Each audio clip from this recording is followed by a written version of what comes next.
Oh, but I think you're all wondering, how can I set up every interface as passive? Most of us are familiar with doing passive interface default and then doing the no passive interface command on specific interfaces. Let me show you what to do here. We're going to do address family interface default. Default means all of them. And then you type in passive interface. But let's see what other commands we have under there first. Everything we have underneath the interfaces. So you can come under address family interface default and configure all the interfaces at the exact same time. So we're going to say passive interface. Boom, they're all passive, which means we just lost our neighbor adjacency on gigabit Ethernet 2/0. So that means we have to go back and address family interface for gigabit Ethernet 2/0 and type in no passive interface. And there we go, our adjacency's back up. So this was all just for EIGRP for IPv4. There's that hierarchical structure that we've gone through. We set up the instance, and then once we were in the instance configuration mode, we set up the address family for IPv4. And then in address family configuration mode, we saw that we had the commands to configure the IPv4, EIGRP for IPv4 on a global scale. But then inside of that, we could do address family interface to do the interface specific commands.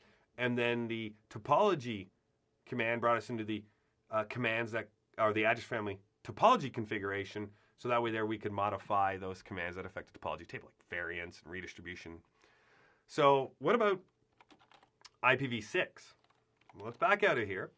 And if you go back, you could type in, as you see, now we are in just the EIGRP instance that we named router base. And you're going to type in address, family, and now you're going to type in IPv6 instead. So once you type in IPv6, it's going to be unicast we're dealing with here. And we are going to set up an autonomous system number. And remember, R3 is using 100 as well for IPv6. So even though it's in the same configuration instance, it doesn't matter, right? Because these are different address families. They're treated differently. They use different tables, different neighbor tables, different topology tables, different routing tables. It's just a configuration that's all lumped together. So now, what happened? Oh, look at this. Wait a second. Did we configure anything?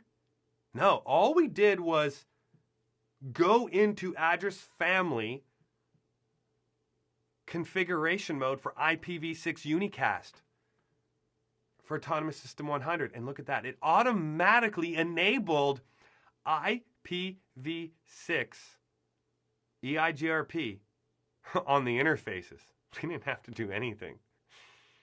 Some of you might be saying, that's a concern. Yeah, that is definitely a concern for a lot of us. Because now as soon as you create an interface, an IPv6 interface, pardon me, it automatically gets enabled for EIGRP. Not necessarily something that you may want to have happen. So I would add this into my configuration right out of the box. I would simply, in my policies, ensure that we have the address family interface configuration mode. Default, we're going to need the default command under IPv6, and we're going to do passive interface. So this should be a priority in our organizations to make sure that when we set up named EIGRP configuration for IPv6 on a router, that we immediately go into address family interface configuration mode, default for all interfaces under IPv6, and do the passive interface command. That way there, if new IPv6 interfaces are added, they will not automatically be enabled for EIGRP. So this is a little bit of a security config here for you moving forward. And then we'd have to go back into address family interface for gigabit Ethernet 2/0 and type in no passive interface in order for us to get our neighbor adjacency back up. So now, what's the benefit of doing this? Right? I've shown you all this config, but what's the benefit? Let me show you. Show run. Let's browse our running config on R1.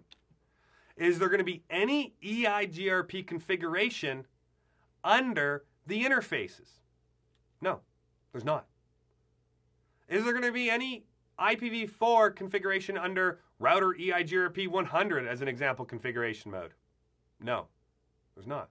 What about IPv6 router EIGRP 100 or 10 or 50, whatever? No. Everything is underneath this named configuration mode.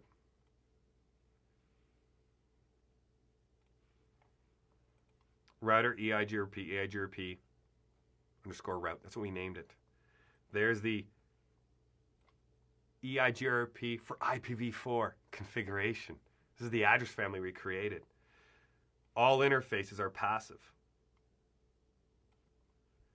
But gigabit 2/0, we explicitly said no passive interface. We set up the network command underneath the main address family configuration mode. We just put 0000. That means enable all interfaces for EIGRP for IPv4. We set up a router ID of 1111. We set up it as a stub router for IPv4.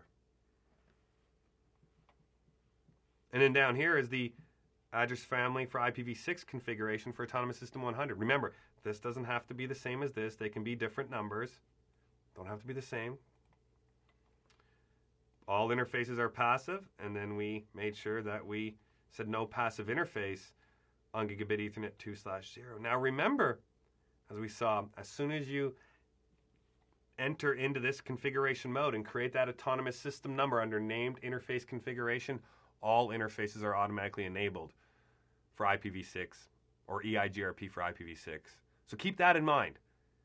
Keep that in mind. If you're definitely going to want to use the passive interface command or go to interfaces and shut off EIGRP in that case.